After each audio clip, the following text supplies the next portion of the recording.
What's up, Fennec fans, and welcome back to today's awesome video. In today's video, actually, as you can see, it is Saturday, so for today's video, I'll be posting a video later today. But for now, I'm pre-recording since I have something to do at 2:30. I am pre-recording the webcomic, so this is finally chapter 2.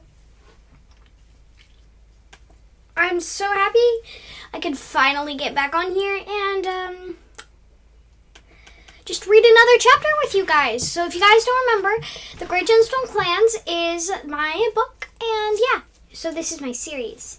So last time we did chapter 1, so if you don't remember, please go back, explain everything there. So go back to chapter 1 because and the prologue. Go back to chapter 1 because that is where it will explain everything. Okay, so let's go ahead and get into chapter 2, and yeah. Okay, so chapter 2, Topaz Clan. Topaz Snarl peeked into the Ruby Clan camp. It wasn't fair, he thought. She already was picking out the dens. He watched as they set a designated place for the Elder Den and Medicine Den. There. Alright, now we need moss for the dens, Ruby Shine was saying. Topaz Snarl decided that this was his chance. Ruby Shine, he hissed. How dare you start a clan without my say-so? You come back to my clan and I'll let you and your clanmates live. You're not in my clan anymore, Ruby Shine pointed out, with her tail to a stream trickling far in the distance. That can be our border, Topaz Snarl. Your clan can do all the hunting at once on that side of the mountain. If your cat's across the border, we have the right to attack you, and you have the right to attack us.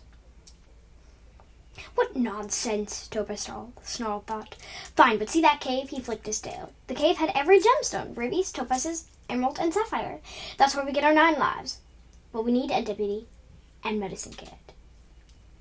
Then line first, show this intruder off Ruby Clan territory, then you can get some moss for the dens. I'll get my name and 9 lives. Wait, you need a deputy and medicine cat before you can call it a clan to get your 9 lives, Topaz Snarl growled. You're looking at my deputy, and my medicine cat's inside, Ruby Shine hissed before turning tail and storming off towards the gem cave.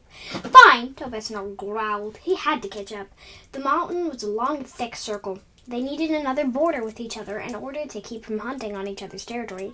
The stream was the first halfway point, but they needed a second one. But that didn't matter. He needed a deputy, medicine cat, and camp, but fast. His paws were cold and he was tired. Then he saw the blink of blue in the snow. A cat. He crept closer, pretending to be unaware of the white cat's presence. He suddenly leaped on the cat, pinning it, or so he thought. The cat, being white-furred, had dashed away and he didn't notice. Welcome, the white she-cat meowed, though her location remained unknown. He began to explain what the clan was without her consent, and the she-cat remained silent. She peered out from the bushes after he was done. I will be your deputy, if you wish, she spoke. Deal, but... Well, now what? Topaz Snarl growled. On one condition. What? I shall be called White Snow. Deal! Topaz Snarl didn't care about any of that. Now he needed medicine cat. My friend can be your medicine cat. She wishes her name to be Nightstream. She is well knowledgeable in herbs. Topaz Snarl was almost glowing. Did they have a camp in mind where this Nightstream cat lived with White Snow? Come, White Snow bounded off. It was almost hard to keep up, as it was hard to see her. Topaz Snarl reached a circle-like shape in the snow with some dens. Right, you call a clan meeting to take Topaz Clan again, then we'll find out the dens. She seemed unreasonably eager. Let all kids old enough to withstand the harsh weather gather round for a clan meeting, Topaz Snarl called. Ruby Clan didn't stand a chance. I declare Topaz Clan a clan. White Snow shall be our deputy. Nightstream, you'll be our medicine cat. Work out the dens and then gather some moss, then get some rest. I'm going to get my 9 lives, but first this clan will honor strength and ferocity. Nightstream finally emerged from the shadows. A dark blue-gray tabby she-cat sat there with White Snow as Topaz Snarl pushed his way back. The journey was long across the hollows, scaling up the mountaintops and finally reaching the clan border. He stepped over the stream that marked the border of Topaz Clan and Ruby Clan. He sniffed, smelling a scent of moss and Ruby Clan. A golden tabby emerged from the shadows. A clamp of moss dropped from his jaw as he snarled. What part of stay out of our territory do you not understand? I'm getting my 9 lives, thank you. I have a deputy and medicine cat. Why don't you tell Ruby Star that? Maybe I will, the Tom spat. Not like she'd listen to you, measly, young, unexperienced warrior. By the way, just really quickly, the Golden Tom is actually older than Topaz Star. Lion fur. He's actually older than Topaz Star. And, just thought I'd put that out.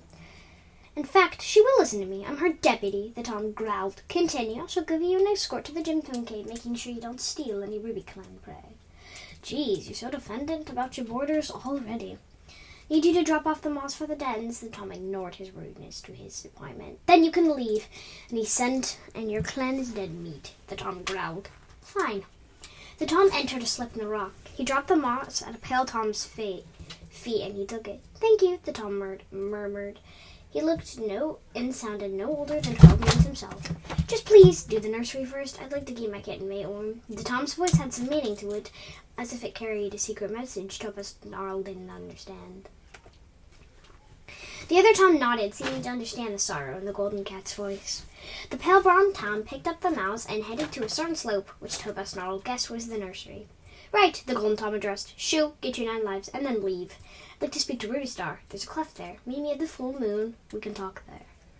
The golden Tom nodded, then headed for a cave in the cave. He was almost limping, clearly exhausted from whatever task he had been given.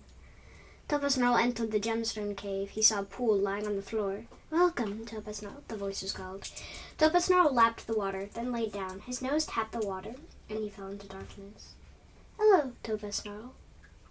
When Topaz Snarl had gotten home, Nightstream had pulled him aside. There's some Topaz Snarl? Or Star now, I suppose? There's something I need to tell you.